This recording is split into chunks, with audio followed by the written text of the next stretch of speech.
So hello guys, এখন আমি আমার আফটারনুন রুটিন তোমাদের সাথে শেয়ার করব। তো আফটারনুন রুটিন শুরু হয় স্নান দিয়ে। তো আমি তাড়াতাড়ি স্নান করে আসি, আর কি ঠান্ডা, আমার তো স্নান করতে ইচ্ছাই করছে না, কিন্তু কী করবো, স্নান না করলে তো মাও মারবে, আর গা দিয়ে খুবই পচা গন্ধ বেরোবে। তো যাই তাড়াতাড়ি স্নান করে নিই। ও, লাইটটা জ্বালিয়ে আমাকে কি সুন্দর লাগছে দেখতে, বাও। তো এখন তো নতুন টেকনোলজি বেরিয়েছে যে এক চুটকিতে তুমি রেডি হয়ে যেতে পারো। সো আমিও সেটাই টেকনোলজিটা শুরু করলাম, এক চুটকিতে রেডি হয়ে যাবে আমি।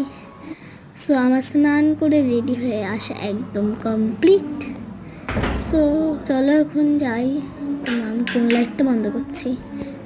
সো যাই। ও, আমার চুলটা তো একদম ছাপড়িদের মতো লাগছে, তো তাড়াতাড়ি আমি চুলটাকে সেট করে নিই, চলো।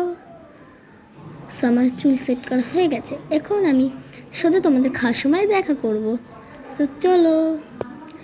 সো আমার খাওয়া দাওয়া হয়ে গেছে এখন, আর আমার পেট পুরো ভরে গেছে। সো এখন একটুখানি রিলস দেখে আমি তোমাদের সাথে দেখা করছি।